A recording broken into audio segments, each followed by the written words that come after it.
पाठ क्रमांक 1 गति के नियम। पिंड की गति अर्थात मोशन ऑफ एन ऑब्जेक्ट। बताइए तो नीचे दिए गए कौन कौन से उदाहरणों में आपको गति की अनुभूति होती है। गति के होने या ना होने का स्पष्टीकरण आप कैसे करेंगे? 1. पक्षी का उड़ना। 2. रुकी हुई रेलगाड़ी। 3. हवा में उड़ने वाले घास पात। 4. पहाड़ पर स्थित स्थिर पत्थर। दैनिक जीवन में हम विभिन्न पिंडों की गति देखते हैं। कई बार हम पिंडों की गति प्रत्यक्ष रूप से नहीं देख सकते, जैसे कि बहने वाली हवा। उपर्युक्त उदाहरणों की भांति हम अनेक उदाहरण बता सकते हैं। वे कौन से हैं? विचार कीजिए। 1. आप बस में सफर कर रहे हैं। क्या आपके पड़ोस में बैठा हुआ व्यक्ति गतिशील है? 2. किसी पिंड के गतिशील होने या न होने को निश्चित करने के लिए आपको कौन कौन सी बातों का विचार करना पड़ेगा? आपने पिछली कक्षा में पढ़ा है कि गति एक सापेक्ष संकल्पना है। यदि कोई पिंड अपने चारों ओर के पिंडों के संदर्भ में अपना स्थान परिवर्तित कर रहा हो, तो हम कह सकते हैं कि वो पिंड गतिशील है। और यदि वो अपने चारों ओर के पिंडों के संदर्भ में अपना स्थान परिवर्तित न करे, तो हम कह सकते हैं कि वो स्थिर है। विस्थापन और दूरी अर्थात डिस्प्लेसमेंट एंड डिस्टेंस। आओ करके देखें। 1. आकृति 1.1 अ में दिखाए अनुसार धागे की सहायता से ए तथा बी के बीच की दूरी अलग अलग प्रकार से नापिए। 2.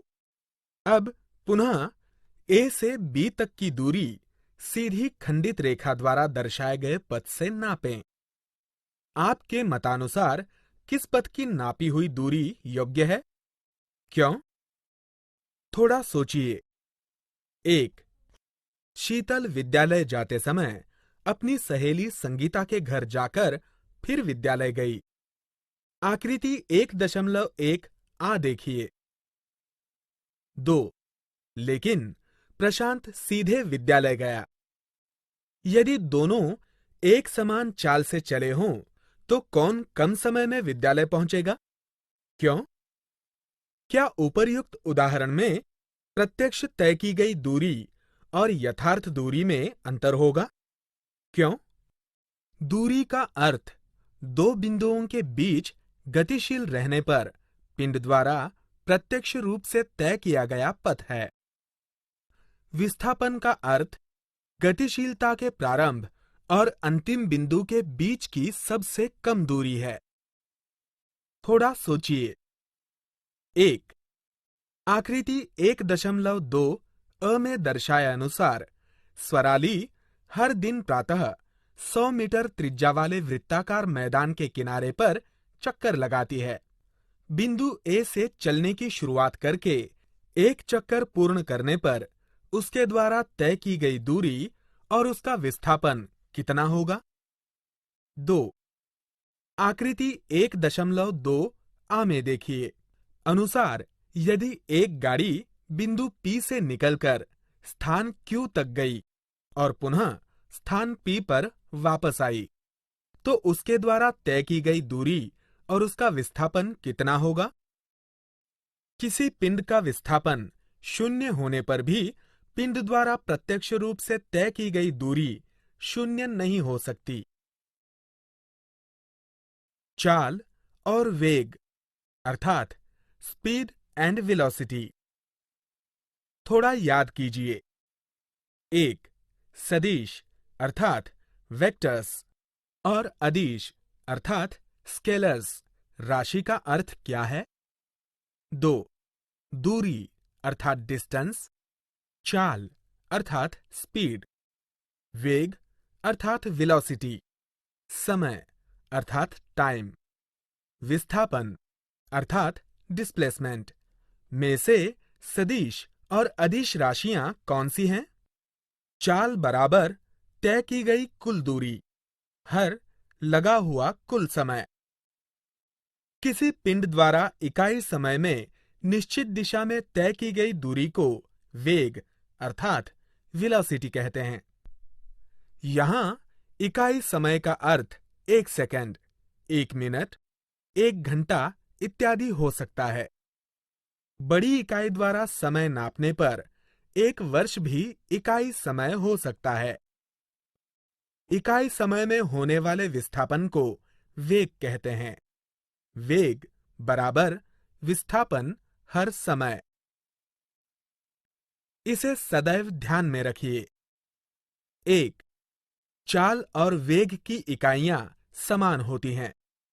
उनकी एसआई प्रणाली में इकाई मीटर पर सेकंड और सीजीएस प्रणाली में इकाई सेंटीमीटर पर सेकंड है। 2.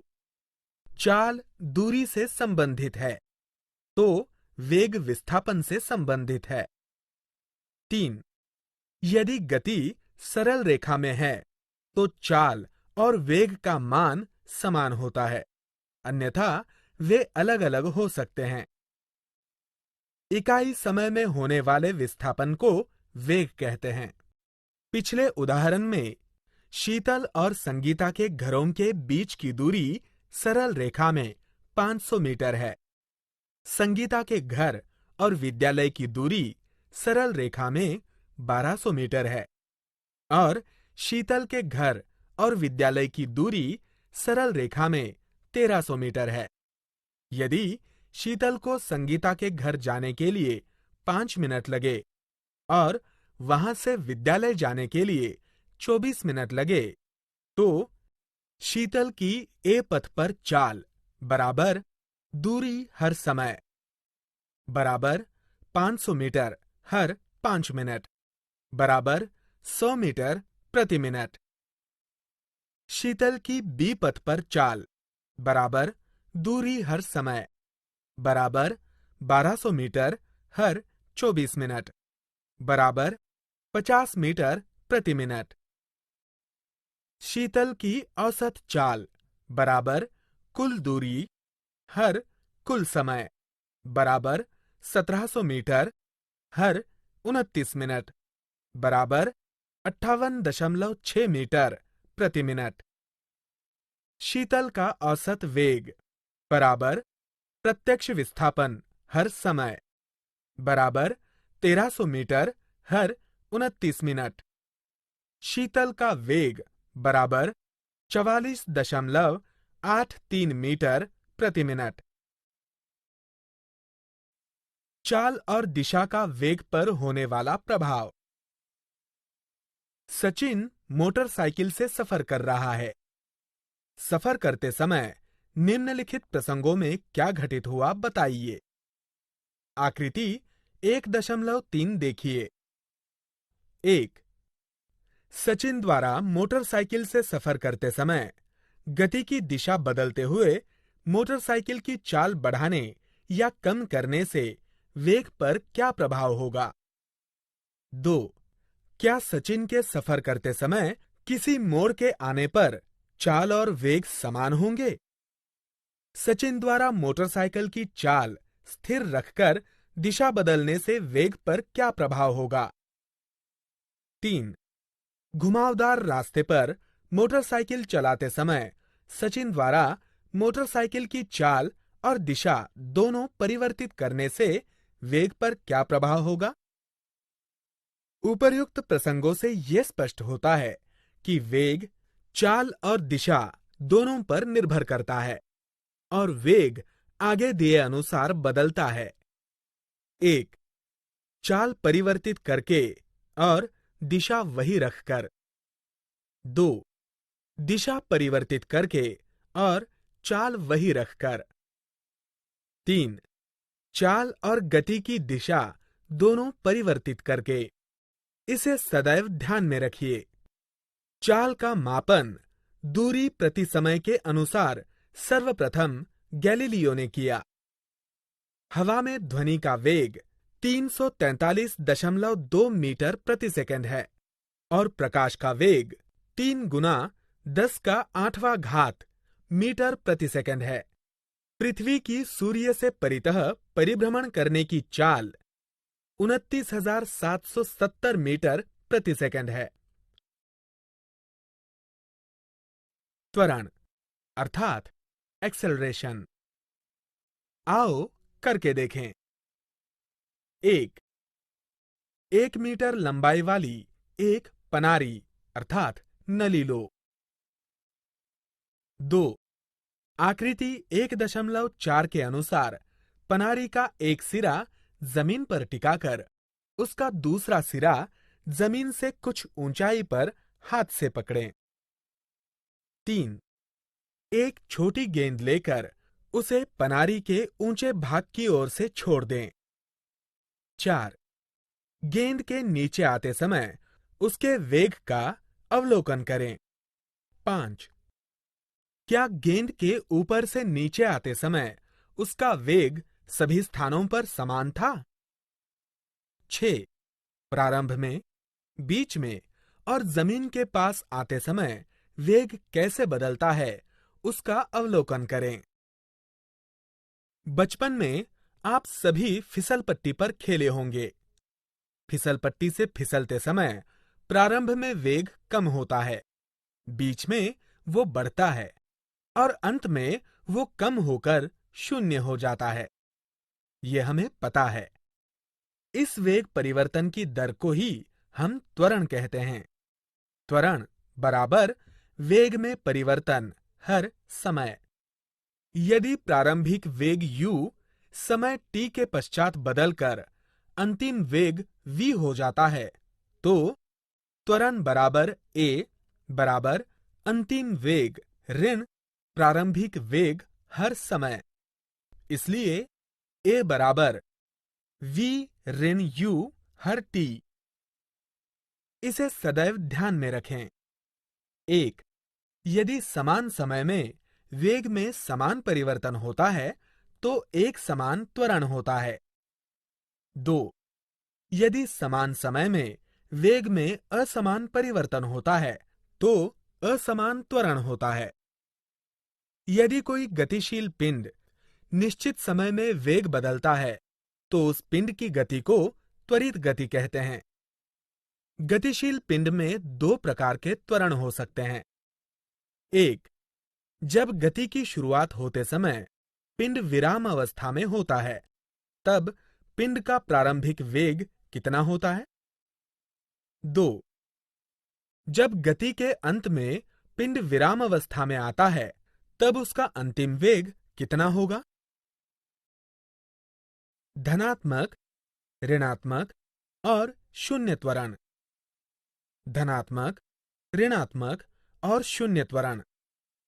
किसी पिंड का त्वरण धनात्मक या ऋणात्मक हो सकता है।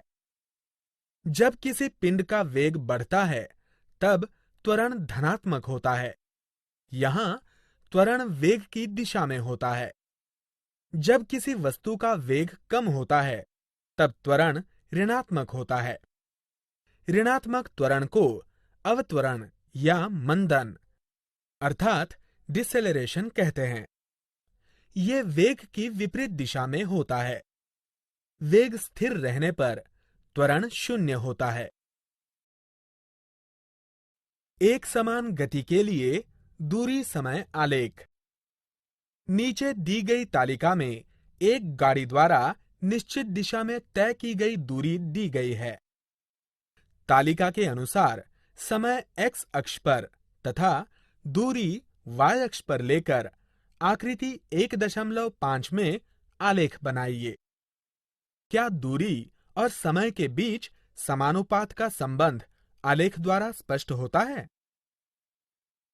समय सेकंड में 0, दूरी मीटर में 0, समय सेकंड में 10, दूरी मीटर में 15, समय सेकंड में 20, दूरी मीटर में 30, समय सेकंड में 30, दूरी मीटर में 45, समय सेकंड में 40, दूरी मीटर में 60, समय सेकंड में 50, दूरी मीटर में 75, समय सेकंड में 60, दूरी मीटर में 90, समय सेकंड में 70, दूरी मीटर में 105। एक समान गति में पिंड समान समयावधि में समान दूरी तय करता है। ये दूरी समय आलेख की सरल रेखा दर्शाती है। थोड़ा सोचिए, दूरी समय आलेख की सरल रेखा का ढाल अर्थात स्लोप निकालने पर वो क्या दर्शाता है? असमान गति के लिए दूरी समय आलेख। दी गई सारणी में बस द्वारा निश्चित समय में तय की गई दूरियां दी गई हैं। समय को x अक्ष पर तथा दूरी को y अक्ष पर लेकर आकृति 1.6 में आलेख बनाइए। क्या दूरी और समय के बीच समानुपात का संबंध आलेख की सहायता से स्पष्ट होता है? समय सेकंड में 0, दूरी मीटर में 0, समय सेकंड में 5, दूरी मीटर में 7, समय सेकंड में 10, दूरी मीटर में 12, समय सेकंड में 15, दूरी मीटर में 20, समय सेकंड में 20, दूरी मीटर में 30, समय सेकंड में 25, दूरी मीटर में 41, समय सेकंड में 30, दूरी मीटर में 50, समय सेकंड में 35, दूरी मीटर में 58। 1.6 दूरी समय आलेख। यहां समयानुसार दूरी में असमान परिवर्तन होता है, अतः यहां गति असमान है। थोड़ा सोचिए, एक समान गति और असमान गति के दूरी समय आलेखों में आपको क्या अंतर दिखाई दिया? एक समान गति के लिए वेग समय आलेख। एक रेलगाड़ी 60 किलोमीटर प्रति घंटे के एक समान वेग से सतत रूप से गतिशील है। इस एक समान गति के लिए वेग और समय का परिवर्तन वेग समय आलेख आकृति 1.7 में दर्शाया गया है। 1. रेलगाड़ी द्वारा 2 से 4 घंटों के बीच तय की गई दूरी कैसे ज्ञात की जा सकती है? 2. क्या 2 से 4 घंटों के बीच रेलगाड़ी द्वारा तय की गई दूरी और आकृति के एक चतुर्भुज ABCD के क्षेत्रफल का संबंध है क्या? यहां गाड़ी का त्वरण कितना है? एक समान त्वरित गति के लिए वेग समय आलेख। निश्चित समयावधिनुसार कार के वेग में होने वाले परिवर्तन सारणी में दिए गए हैं। समय सेकंड में 0, वेग मीटर प्रति सेकंड में 0, समय सेकंड में 5, वेग मीटर प्रति सेकंड में 8, समय सेकंड में 10, वेग मीटर प्रति सेकंड में 16, समय सेकंड में 15, वेग मीटर प्रति सेकंड में 24, समय सेकंड में 20, वेग मीटर प्रति सेकंड में 32, समय सेकंड में 25, वेग मीटर प्रति सेकंड में 40, समय सेकंड में 30, वेग मीटर प्रति सेकंड में 48, समय सेकंड में 35, वेग मीटर प्रति सेकंड में। आकृति 1.8 का आलेख दर्शाता है कि 1. निश्चित समयावधि में वेग में समान परिवर्तन होता है। ये वेग त्वरित और एक समान है। प्रत्येक 5 मिनट में वेग में कितना परिवर्तन होता है?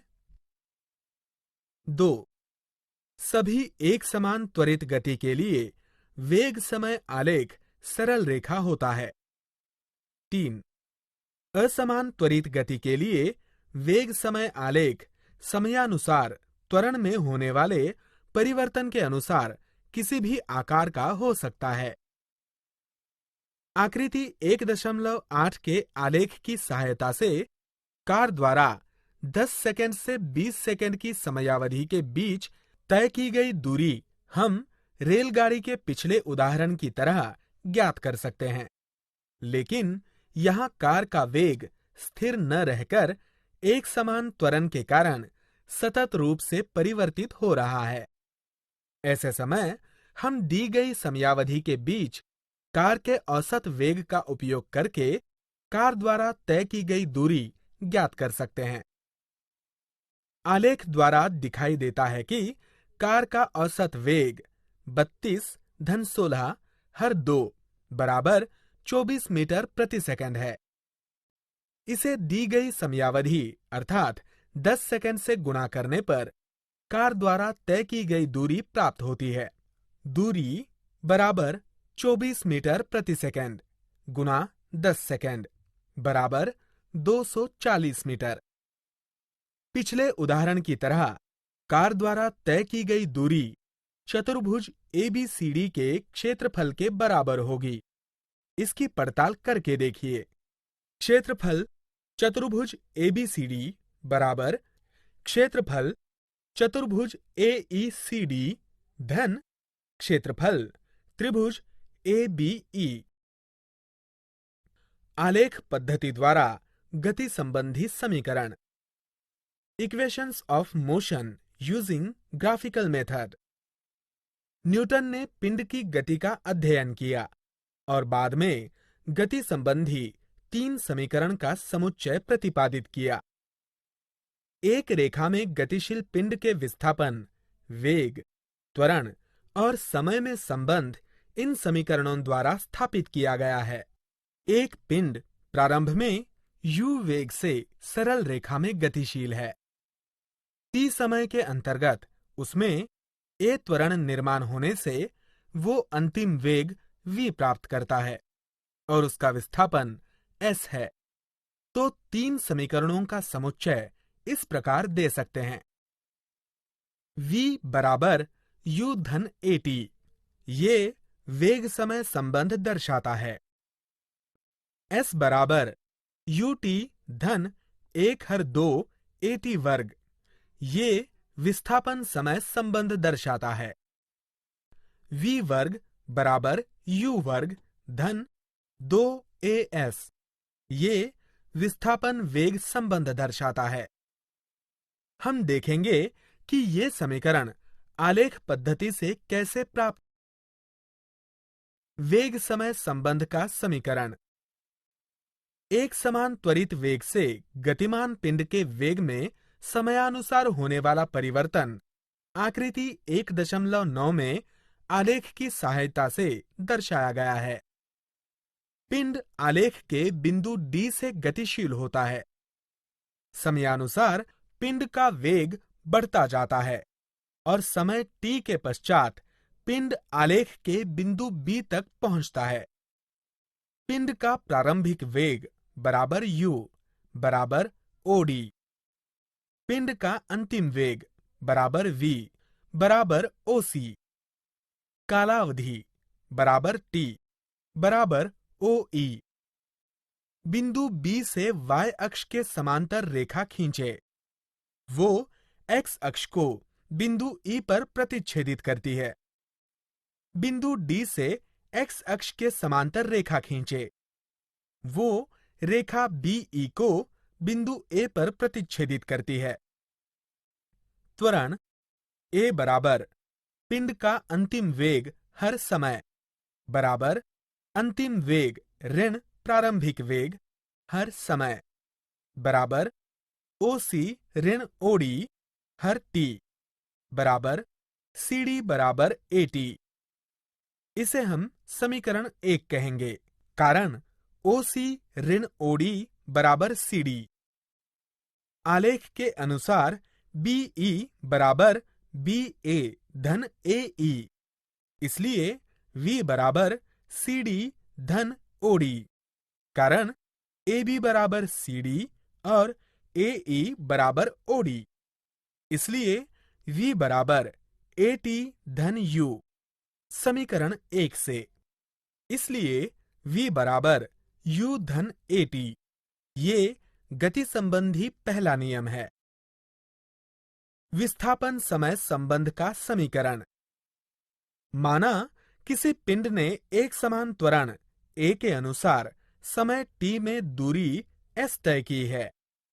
आकृति 1.9 के आलेख के अनुसार वस्तु द्वारा तय की गई दूरी चतुर्भुज DOEB के क्षेत्रफल द्वारा ज्ञात की जा सकती है। इसलिए S बराबर चतुर्भुज DOEB का क्षेत्रफल बराबर आयत DOEA का क्षेत्रफल धन त्रिभुज DAB का क्षेत्रफल। इसलिए S बराबर कोष्ठक में AE गुणा OE धन कोष्ठक में 1/2 गुना चौरस कोष्ठक में AB गुना DA, परंतु AE बराबर U, OE बराबर T और OE बराबर DA बराबर T, AB बराबर AT, कारण AB बराबर CD। समीकरण 1 से, इसलिए S बराबर U गुणा T धन 1/2 गुणा AT गुणा T।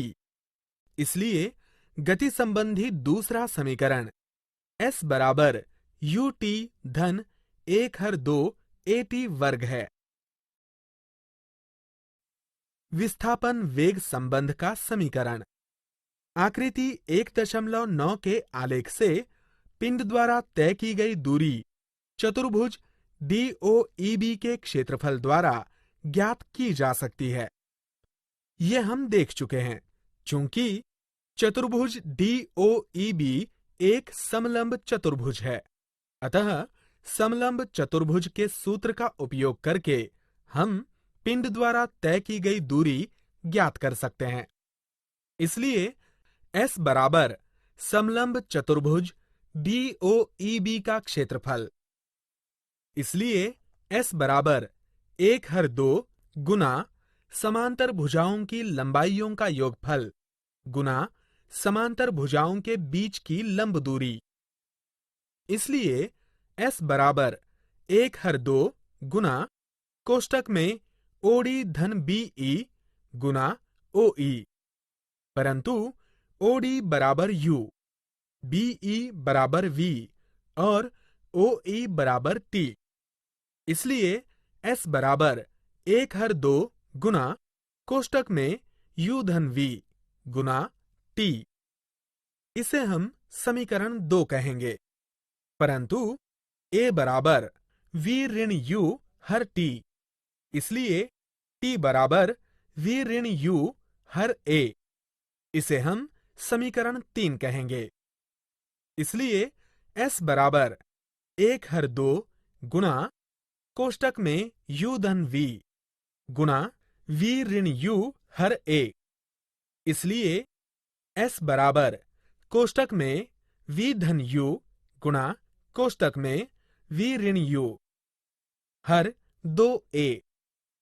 इसलिए 2AS बराबर कोष्ठक में V धन U गुणा कोष्ठक में V ऋण U बराबर V वर्ग ऋण U वर्ग। इसलिए V वर्ग बराबर U वर्ग धन 2AS। ये गति संबंधी तीसरा समीकरण है। इसे सदैव ध्यान में रखिए। जिस समय पिंड त्वरित होता है, उस समय उसका वेग परिवर्तित होता है। वेग में होने वाला परिवर्तन वेग के परिणाम या दिशा या दोनों ही परिवर्तित होने के कारण होता है। एक समान वृत्ताकार गति अर्थात यूनिफॉर्म सर्कुलर मोशन। आओ करके देखें। घड़ी के सेकंड के कांटे की नोक का अवलोकन कीजिए। उसके चाल और वेग के बारे में क्या कहा जा सकता है? घड़ी के कांटे की नोक की चाल स्थिर रहती है, परंतु उसके विस्थापन की दिशा निरंतर बदलने के कारण उसका वेग निरंतर बदलता रहता है। सेकंड के कांटे की नोक के वृत्ताकार पथ पर घूमने के कारण इस गति को एक समान वृत्ताकार गति कहते हैं। इस प्रकार की गति के अन्य कौन से उदाहरण आप बता सकते हैं? करके देखिए और विचार कीजिए। 1. आकृति 1.10 में देखिए अनुसार एक वर्गाकार पथ बनाइए। 2. उस वर्गाकार पथ पर एक भुजा के मध्य भाग के एक बिंदु पर पेंसिल रखकर एक चक्कर पूर्ण कीजिए। 3. एक चक्कर पूर्ण करते समय आपको कितनी बार दिशा बदलनी पड़ी, उसे नोट कीजिए। 4. अब यही कृति पंचभुज, षटभुज, अष्टभुज पथ पर कीजिए और आपको कितनी बार दिशा बदलनी पड़ी, उसे नोट करें। 5. यदि भुजाओं की संख्या बढ़ाते हुए उसे असंख्य किया जाए तो कितनी बार दिशा बदलनी पड़ेगी और पथ का आकार कौन सा होगा? अर्थात भुजाओं की संख्या बढ़ाते जाएं तो बार बार दिशा बदलनी पड़ती है और भुजाओं की संख्या बढ़ाते हुए उसे असंख्य करने पर पथ वृत्ताकार होगा। जब पिंड स्थिर चाल से वृत्ताकार पथ पर गतिशील होता है, तब वेग में होने वाला परिवर्तन केवल गति की दिशा बदलने से होता है। इस कारण वो त्वरित वेग होता है। जब कोई पिंड एक समान चाल से वृत्ताकार पथ पर जाता है, तब उस गति को एक समान वृत्ताकार गति कहते हैं। उदाहरणार्थ, गुलेल के पत्थर की गति, साइकिल के पहिए की किसी भी बिंदु की गति। वृत्ताकार गति में गतिशील पिंड t समय के पश्चात अपने मूल स्थान पर पुनः आता है, तो पिंड की चाल निम्नलिखित सूत्र की सहायता से ज्ञात की जा सकती है। चाल बराबर परिधि हर समय, v बराबर 2 पाई r हर t, r बराबर वृत्त की त्रिज्या। खोजिए। दैनिक जीवन में वृत्ताकार गति से गतिशील होने वाले उदाहरणों को खोजिए। एक समान वृत्ताकार वेग की दिशा ज्ञात करना। आओ करके देखें। एक गोल घूमने वाली चकती लो। उसके किनारे पर 5 रुपये का एक सिक्का रखें। आकृति 1.11 में दर्शाए अनुसार चकती को गोल घुमाएं। चकती को अधिक वेग से घुमाने पर अवलोकन करें कि सिक्का कौन सी दिशा में फेंका जाता है।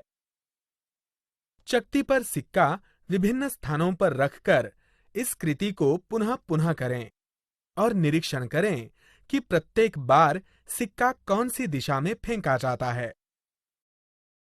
सिक्का वृत्ताकार चकती की त्रिज्या के लंबवत रहने वाली स्पर्श रेखा की दिशा में जाएगा। सिक्का फेंके जाते समय जिस स्थिति में होगा उसके अनुसार वो विशेष दिशा में फेंका जाएगा। अर्थात सिक्का वृत्ताकार दिशा में घूमते समय गति की दिशा प्रत्येक बिंदु के पास परिवर्तित होती है। हल किए गए उदाहरण।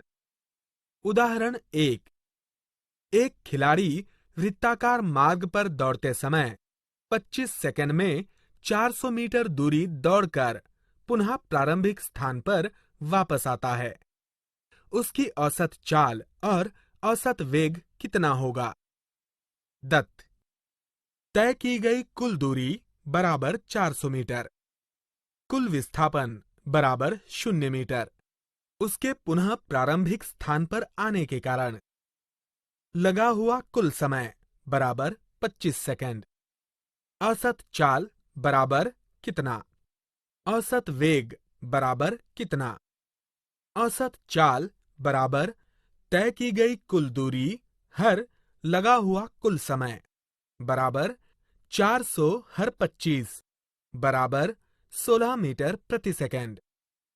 औसत वेग बराबर कुल विस्थापन हर लगा हुआ कुल समय बराबर 0 हर 25 बराबर 0 मीटर प्रति सेकंड। उदाहरण 2। एक हवाई जहाज 3.2 मीटर प्रति सेकंड वर्ग के त्वरण से 30 सेकंड धावन पथ पर दौड़ने के बाद हवा में उड़ता है, तो हवाई जहाज ने उड़ने के पहले कितनी दूरी तय की? दत्त। ए बराबर 3.2 मीटर प्रति सेकंड वर्ग, टी बराबर 30 सेकंड, यू बराबर 0, एस बराबर कितना? एस बराबर यू टी धन 1 हर 2 AT वर्ग बराबर 0 गुना 30 धन 1 हर 2 गुणा 3.2 गुणा 30 वर्ग बराबर 1440 मीटर। उदाहरण 3।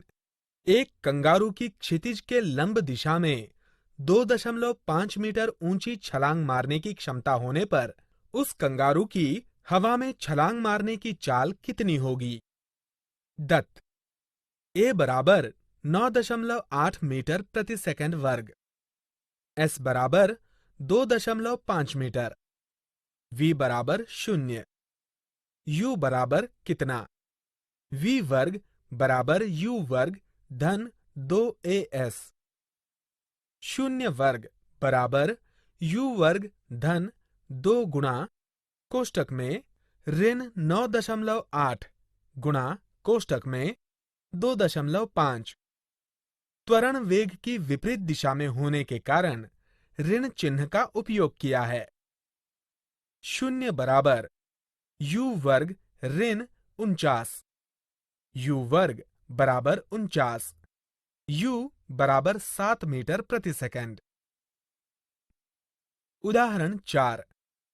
एक मोटर बोट विराम अवस्था से निकलकर एक समान त्वरण से जाती है।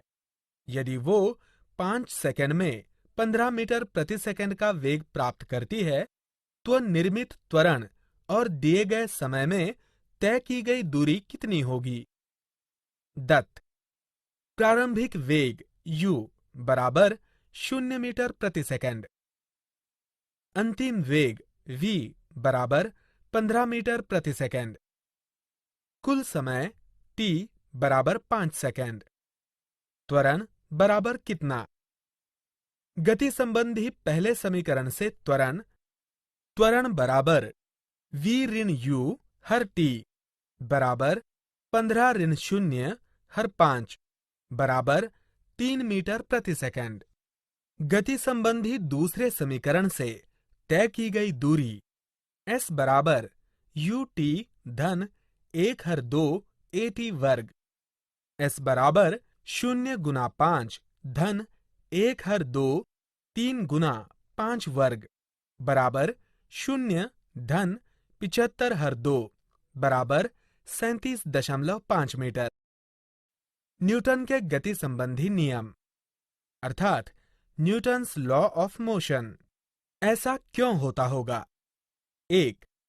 स्थिर अवस्था वाली कोई वस्तु बल लगाए बिना जगह से हिलती नहीं है। 2. टेबल पर रखी पुस्तक उठाने के लिए आवश्यक पर्याप्त बल द्वारा टेबल उठाया नहीं जाता। 3. टहनी हिलाने पर वृक्ष से फल नीचे गिरते हैं। 4. विद्युत द्वारा घुमाने वाला पंखा बंद करने पर भी पूर्ण रूप से रुकने के पहले वो कुछ समय तक घूमता रहता है। उपर्युक्त घटनाओं के कारणों को खोजने पर हमें ये स्पष्ट होता है कि पिंड में जड़त्व होता है। पिंड का जड़त्व पिंड के द्रव्यमान से संबंधित होता है। ये आपने सीखा है। न्यूटन के गति संबंधी पहले नियम में पदार्थ के इसी गुणधर्म का वर्णन किया गया है, इसलिए उसे जड़त्व का नियम भी कहते हैं। जड़त्व संबंधी सब उदाहरण न्यूटन के गति संबंधी पहले नियम के उदाहरण हैं। न्यूटन का गति संबंधी पहला नियम, अर्थात Newton's first law of motion. आओ करके देखें। एक गिलास में बालू भर लीजिए। उस गिलास पर एक गत्ता रखिए। गत्ते पर 5 रुपये का एक सिक्का रखिए। अब गत्ते को उंगली द्वारा थपकी मारें। क्या होता है उसका अवलोकन करें। संतुलित और असंतुलित बल, अर्थात बैलेंस्ड एंड अनबैलेंस्ड फोर्स। आपने रस्सी खींचने का खेल खेला होगा। जब तक दोनों ओर से प्रयुक्त बल समान होता है, तब तक रस्सी का मध्य भाग स्थिर रहता है। यहां दोनों ओर से प्रयुक्त बल समान रहने, अर्थात बल संतुलित रहने के कारण बल प्रयुक्त करने पर भी रस्सी का मध्य भाग स्थिर रहता है। परंतु जब एक सिरे द्वारा प्रयुक्त बल बढ़ता है, उस समय प्रयुक्त बल असंतुलित हो जाता है और परिणामी बल अधिक बल के सिरे की ओर प्रयुक्त होता है और रस्सी का मध्य उस दिशा में सरकता है। यदि किसी पिंड पर कोई भी बाह्य असंतुलित बल कार्यरत नहीं होता, तो उसकी विरामावस्था अथवा सरल रेखा में एक समान गति में सातत्य रहता है। कोई पिंड विरामावस्था अथवा सरल रेखा में एक समान गति की अवस्था में होता है, तब उस पर किसी भी प्रकार का बल कार्यरत नहीं होता, ऐसा नहीं है। वास्तविक रूप से उस पिंड पर विभिन्न बाह्य बल कार्यरत होते हैं, परंतु उनके एक दूसरे को निष्फल करने के कारण कुल परिणामी बल शून्य होता है। न्यूटन के पहले नियम द्वारा जड़त्व का, अर्थात पिंड की गति संबंधी अवस्था अपने आप परिवर्तित न होने का स्पष्टीकरण दिया जाता है। इसी प्रकार पिंड की विरामावस्था या पिंड की सरल रेखा में एक समान गति में परिवर्तन करने वाला या परिवर्तन के लिए उद्यत करने वाले असंतुलित बल का स्पष्टीकरण दिया जाता है। न्यूटन का गति संबंधी दूसरा नियम, अर्थात Newton second law of motion. आओ करके देखें। एक, अपने मित्र को समान आकार की प्लास्टिक और रबड़ की गेंद ऊंचाई से नीचे डालने के लिए कहें। 2, आप गेंदों को पकड़ें। आप कौन सी गेंद सरलता से पकड़ सकते हैं? क्यों? 1, आपके मित्र को एक गेंद धीरे से फेंकने के लिए कहें और आप उसे पकड़ने का प्रयत्न करें। 2, अब उसी गेंद को आप अपने मित्र को जोर से फेंकने के लिए कहें और आप उसे पकड़ने का प्रयत्न करें। किस समय आप गेंद सरलता से पकड़ सके? क्यों? एक पिंड द्वारा दूसरे पिंड पर किए गए आघात, अर्थात टक्कर का परिणाम उस पिंड के द्रव्यमान और उसके वेग दोनों पर निर्भर करता है। अर्थात बल का परिणाम प्राप्त करने के लिए पिंड के द्रव्यमान और वेग को एकत्र जोड़ने वाला गुणधर्म कारणीभूत है। इस गुणधर्म को न्यूटन ने संवेग द्वारा संबोधित किया। संवेग में परिणाम और दिशा दोनों होते हैं। संवेग की दिशा वेग की दिशा में होती है। एसआई प्रणाली के अनुसार संवेग की इकाई किलोग्राम मीटर प्रति सेकंड है और सीजीएस प्रणाली में ग्राम सेंटीमीटर प्रति सेकंड है। जब पिंड पर प्रयुक्त किया गया असंतुलित बल वेग में परिवर्तन करता है, तो वही बल संवेग में भी परिवर्तन करता है। पिंड के संवेग में परिवर्तन लाने के लिए आवश्यक बल संवेग परिवर्तन की दर पर निर्भर करता है। संवेग अर्थात मोमेंटम अर्थात P। पिंड के वेग और द्रव्यमान के गुणनफल को संवेग कहते हैं। P बराबर mv। संवेग एक सदिश राशि है। संवेग परिवर्तन की दर प्रयुक्त बल के समानुपाती होती है और संवेग का परिवर्तन बल की दिशा में होता है। माना द्रव्यमान m का एक पिंड प्रारंभिक वेग U से जाते समय उसके गति की दिशा में बल F प्रयुक्त करने से समय t के पश्चात पिंड का वेग v हो जाता है।